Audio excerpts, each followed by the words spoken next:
예배 성공, 인생 성공, 민수기 28장 1절에서 8절 말씀입니다. 오늘 본문은 이스라엘 백성들이 가나안 땅에 들어가기 전에 지속해서 드려야 할 제사의 규례에 대해서 다시 한번 각인하는 내용입니다. 하루에 2번 상분제를 드려야 합니다. 우리로 말하면 정식기도죠. 제가 지난번에 번제, 화목제, 소제는 하나님과 관계가 좋을 때 하나님께 감사로 드리는 예배라고 했고, 속죄제와 속건제는 하나님과 관계가 멀어지거나 서운해졌을 때 하나님과의 관계를 회복하기 위하여 회개하며 드리는 예배라고 했죠. 오늘 본문에 나오는 제사는 번제와 소제, 전제에 대해서 설명하고 있습니다. 전제는 포도주를 드리는 제사입니다. 매일 2번 상번제를 드려야 하고, 안식일과 매월 초하루, 매달 첫날이죠. 6월절 오순절에는 따로 모여서 평일보다 많은 제물을 드리며 제사를 드려야 합니다.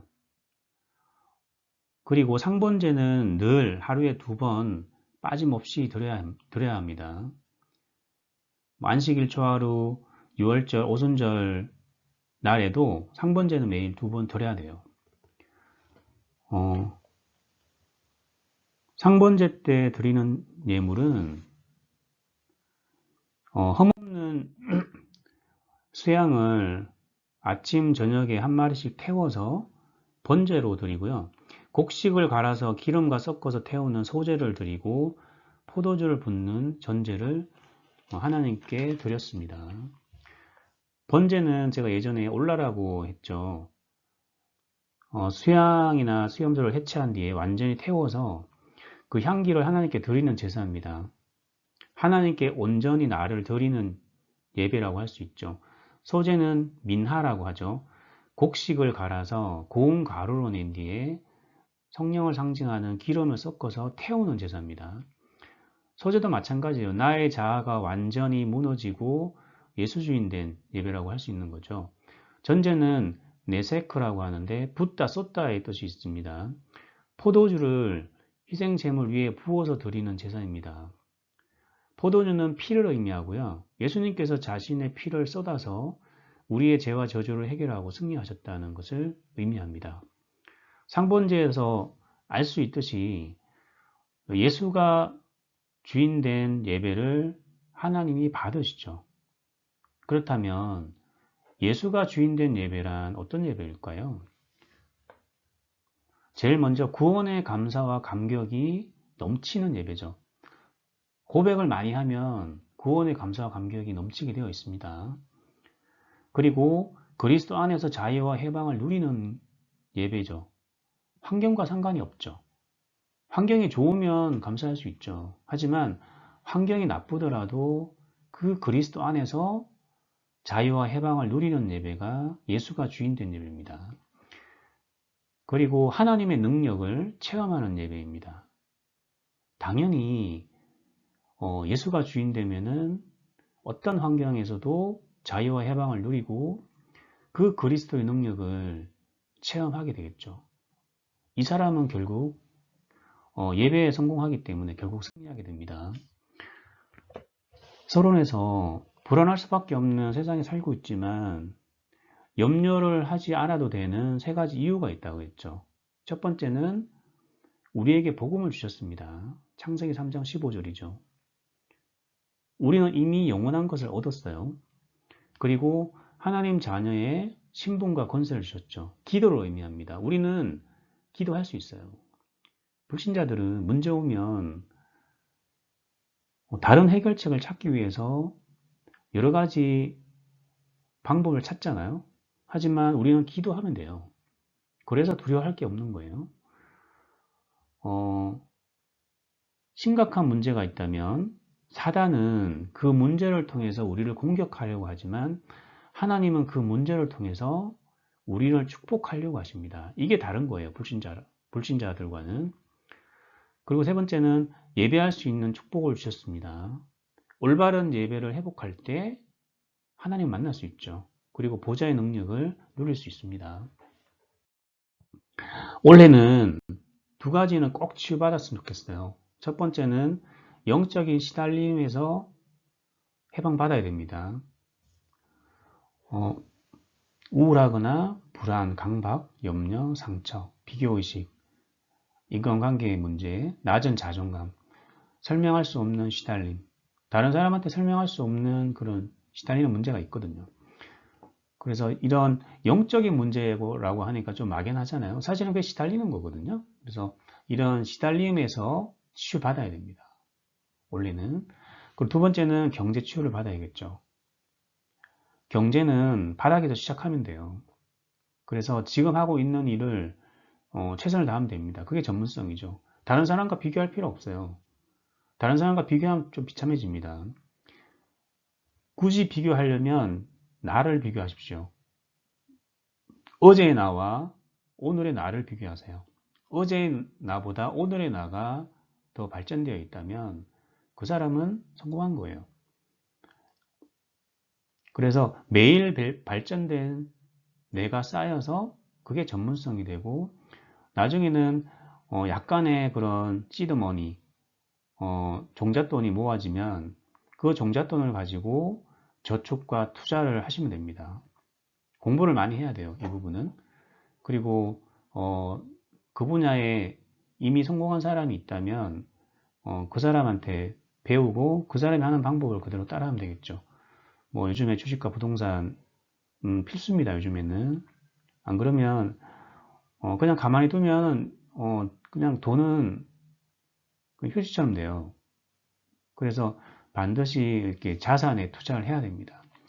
올해는 이 경제 부분에 지금 당장 내가 응답 받지는 못하더라도 이 부분에 좀 기초를 닦는 한 해가 되었으면 좋겠습니다. 제가 할 수 있는 부분을 많이 공유할 거예요. 이 부분은. 그래서 첫 번째로 수양과 곡식가루 포도주를 말씀하셨죠. 수양과 곡식가루 포도주 하면 누가 생각나나요? 바로 예수 그리스도죠. 예수 그리스도를 상징하는 거죠. 그리스도가 주인된 예배죠. 수양과 수송아지처럼 완전히 해체되어지고 태워져서 그 향기가 하나님께 올라가야 돼요. 그죠? 그래야 하나님 만날 수 있고요. 곡식을 갈아서 고운 가루를 태우듯이 내가 죽고 그리스도가 주인이 돼야 되는 거죠. 그리고 포도주를 상징하는 그리스도의 보혈의 피를 의지해야 하나님 만날 수 있습니다. 그죠? 그 사람은 바로 예수 주인 된 사람이죠. 예수 주인이 됐다는 건 어떤 건가 하면요. 신앙 고백을 제대로 하면 되는 거예요. 신앙 고백을 매일 마음을 다해서 고백하고 있다면 그 사람은 이미 예수 주인 된 사람이죠. 예수 주인 됐다는 것은 생명이죠. 생명이 있다는 것은 해방받을 수 있어요.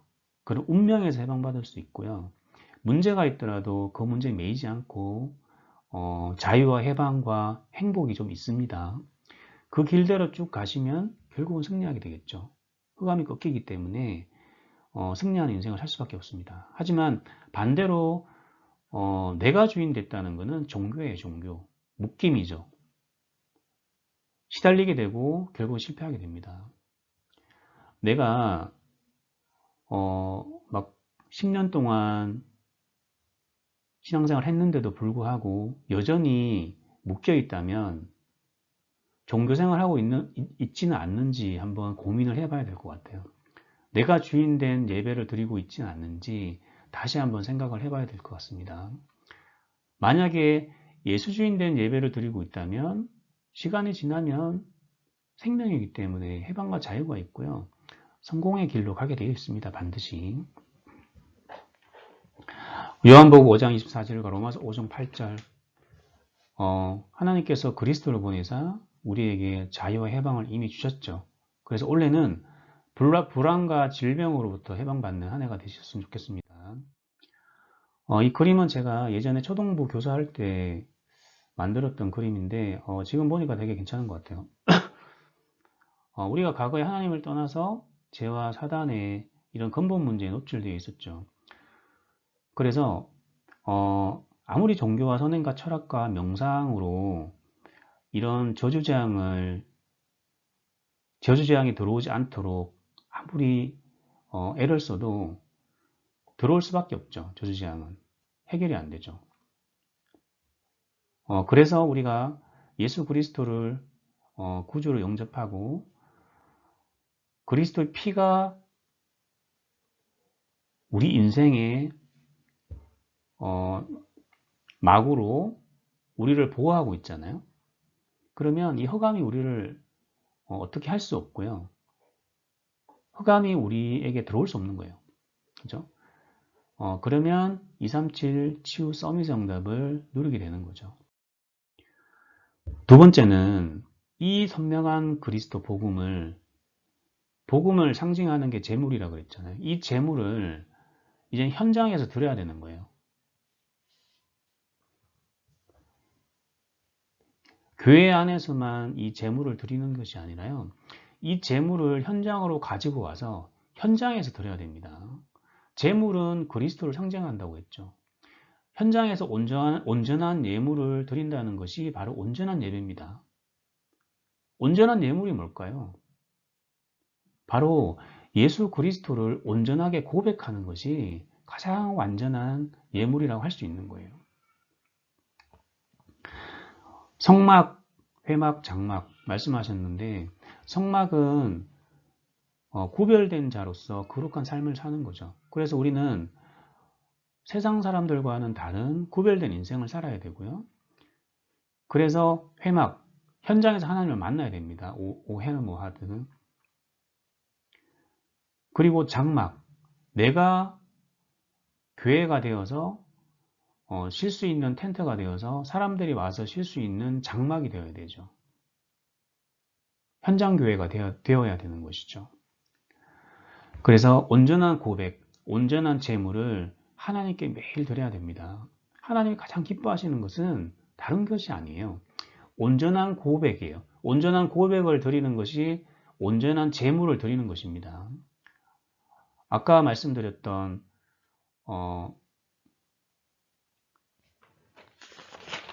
수양과 수송아지, 곡식가루, 포도주를 드리는 것이 드린다는 것은 이런 온전한 고백을 드리는 것이 그런 제물을 드리는 것과 같은 거예요. 그래서 하나님께 매일 드리면 됩니다. 그래서 기도 시스템을 한다는 것이 바로 생번제죠. 3집 고백 매일 하시고요. 말씀 암송 39절 매일 지속하시고 적용 기도문을 통해서 올해는 영적인 시달림과 경제 치유 응답을 받아야 되겠고요. 강단과 성경 읽기를 통해서 더욱더 이 복음이 풍성해질 수 있도록 이런 기도 시스템을 통해서 하루에 2번 내지 3번은 매일 하나님께 상번제를 드려야 됩니다. 3집 고백하고 말씀 암송할 때 나타나는 변화가 있어요. 디폴트 모드 네트워크라는 뇌에 이렇게 중요한 부위가 있습니다. 보통 뇌가 에너지의 우리 사람 몸의 한 20%를 사용해요. 그 중에서 이제 DMN이라는 곳이 있는데 DMN이 60에서 80%를 사용합니다. 뇌에서 사용하는 에너지의 60에서 80%는 이거 DMN이라고 하는 뇌의 부위가 이제 에너지를 사용하게 되는데요. DMN은 언제 활성화되는가 하면 멍하게 있거나 잡생각을 할 때 주로 활성화돼요. 물론 이제 뇌의 신경망을 연결해주는 역할도 하지만 이 DMN이 계속 활성화되면은 뇌가 지치게 되고요. 뇌가 지치게 되면은 정신문제 옵니다. 정신분열증, 조현병이랑 DMN의 활성화랑 굉장히 깊은 관련이 있어요. 그래서 불안할 수도 있겠죠. 그러니까 당연히 육신 문제도 옵니다. 건강도 안 좋아질 수 있죠. 물론 이 DMN이 활성화가 너무 안 되면 반대로 치매가 올 수 있어요. 그래서 잘 통합된 DMN이 중요한 거죠. 그런데 일반적으로는 이 DMN이 너무 활성화되어 있어요. 현대인들은. 그래서 이 DMN의 스위치를 좀 꽂아야 됩니다. 그래야지 뇌가 쉴 수 있어요. 그렇지 않고 계속 이 DMN이 돌아가게 되면 나중에 뇌의 에너지를 다 써버리기 때문에 뇌가 지치는 거죠. 그러면 정신문제 오고 육신의 질병도 생길 수 있죠. 그래서 삼직 고백을 꾸준히 하십시오. 진짜 많이 하세요. 그리고 말씀 암송을 꾸준히 하세요. 그러면 이 DMN의 스위치가 꺼집니다. 그죠? 그래서 좀 쉴 수 있죠, 뇌가. 하루에 2번 내지 3번 정도는 계속 고백하고 말씀 암송을 지속하셨으면 좋겠어요. 이렇게 잘 통합된 DMN은 공감 능력 좋아집니다. 다른 사람의 감정과 정서를 이해하는 능력이 좋아지죠.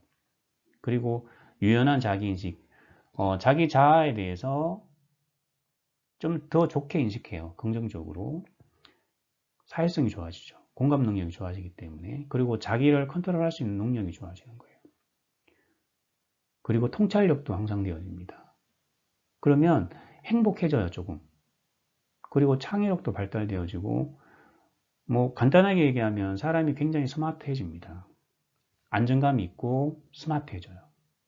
이게 삼직 고백과 말씀 암송할 때 나타나는 변화, 실제적인 뇌의 변화예요. 그래서 기도 시스템, 고백하고 말씀 암송을 하면은 제일 먼저 오는 게 뇌가 치유됩니다. DMN의 스위치가 오프된다고 그랬죠. 그래서 정신이 치유되고요, 육신이 치유되는 거예요. 이 뇌가 안정이 될 때까지는 시간이 좀 필요하거든요. 각자의 시간표가 있어요. DMN이 너무 활성화되어 있는 사람들은 DMN이 진정되기까지는 좀 시간이 많이 필요한 거예요. 하지만 그나마 DMN이 좀 안정되어 있는 사람은 시간이 좀 덜 필요하겠죠. 빠른 시간에 뇌가 상당히 치유될 수 있겠죠. 어쨌든 우리가 고백과 말씀 암송을 지속하게 되면 DMN이 이제 안정화되기 때문에 뇌가 치유돼서 정신이 안정화되고 육신도 치유됩니다. 여기서 더 불신자들은 명상을 하게 되면 이 정도까지는 할 수 있는 거예요. DMN이 스위치가 오프돼요. 명상을 하게 되면. 하지만 우리는 여기서 조금 더 뇌가 좀 치유된 상태에서 조금 더 고백하고 기도 시스템을 지속하게 되면요, 그때부터는 영혼이 치유됩니다. 영적인 변화가 일어나요. 그래서 천사가 동원되고 흑암이 꺾이는 역사가 일어나고요, 사람을 끌어들이는 힘이 그때부터 일어나기 시작합니다. 사실은 1번이 되게 힘든 것 같아요. 그래서 여기서 많이들 포기하는 것 같고요. 여기서 좀 안정이 되고 좀 응답이 오면 조금 더 하면은 그때부터는 영혼이 치유되기 때문에 현장의 변화들이 가시적으로 눈에 띄게 나타납니다. 그러니까 우리가 기도하고 있는 것들이 응답이 되는 거예요, 구체적으로. 그리고 이 사람은 힘이 있기 때문에 사람을 끌어들일 수 있고, 사람을 치유하고 변화시킬 수 있는 그런 영적인 힘이 생기는 거죠. 그래서 지금 낙심하지 마시고요. 다 치유될 수 있어요, 고백하고 있다면. 하지만 시간이 조금 걸리는 사람이 있고, 빨리 가는 사람이 있고, 그거는 각자의 시간표가 따로 있는 거죠. 그러니까 포기하지 말고 지속하시면 결국은 응답 오게 되어 있습니다. 그림 보시면 예수 주인 된 사람은 참 해방과 자유가 있죠. 그리고 승리하는 인생을 살기 때문에 영적인 열매를 맺게 돼 있는 거예요. 사랑과 기쁨과 화평, 친절함, 선함, 신실함, 온화함, 절제와 인내, 응답 그 열매를 맺고요. 반면에 예수 믿어도 내가 주인 된 사람은 늘 못 끼는 거죠. 시달리는 거예요. 결국은 실패하게 되는 거죠. 이 사람들은 끝까지 우상숭배합니다. 나 중심, 세상 성공, 물질 중심의 삶을 살게 되고요. 시기하고 질투하고 분내고 편가르고 분열, 분쟁, 타락과 방탕한 인생을 살게 되는 거예요. 올해는 꼭 경제치유 좀 받았으면 좋겠습니다. 이 부분을 놓고 좀 많이 기도해야 될 것 같아요. 사실은 나중에 이제 제가 많이 얘기할 건데요. 1등 회사와 평생을 함께 해야 됩니다. 1등 회사가 복음인 거예요. 그래서 그 1등 회사도 위기가 올 수 있거든요. 하지만 그 1등 회사는 위기를 잘 견뎌냅니다. 위기를 기회로 만들죠. 그래서 위기가 와도 흔들리지 말아야 돼요. 1등 회사와 계속 같이 가야 됩니다. 기도죠. 결국 시간이 지나면 1등 회사는 엄청난 성공을 가져다 줍니다. 전도예요. 예를 들면 삼성전자나 애플, 가격이 아니라 주식을 소유해야 돼요.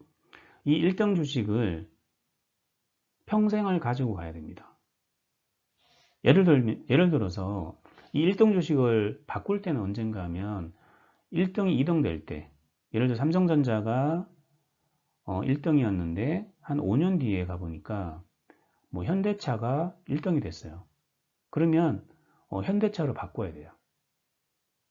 그래서 우리가 평생 1등 회사 주식을 평생을 가지고 간다고 생각하시면 성공합니다. 반드시. 뭐 부동산도 마찬가지인 거예요. 그런 마인드를 가지고 접근하시면 좋을 것 같아요. 그래서 원래는 내가 당장 뭐 경제가 어렵고 뭐 저축할 돈도 없는데 이런 것까지 생각할 여유가 없다라고 생각하시는 분들도 생각은 가지고 있으시면 좋을 것 같아요. 공부를 해야 돼요. 그리고 우리 후대에게는 이런 경제 문제를 주면 안 되잖아요. 경제적으로 좀 자유로울 수 있도록 해주기 위해서 내가 먼저 발판을 닦아야 됩니다. 이렇게 되면 결국은 세상을 살리는 정인이 되겠죠. 전에 내가 말씀드렸잖아요. 시달리는 거, 영적인 시달림과 경제가 치유되면 그게 바로 정인입니다. 광야지교에서 매일 예배를 드리는 것이죠. 다른 게 아니고요. 매일 다락방 하는 사람은 정인이에요. 저도 거의 매일 다락방이 있거든요. 다락방을 한다는 것은 상대방을 치유하는 게 아니에요. 내가 치유되는 거예요. 내가 매일 다락방을 통해서 상번제를 드리는 거죠. 광야지교에서. 가장 강력한 상번제입니다. 다락방을 하는 거는.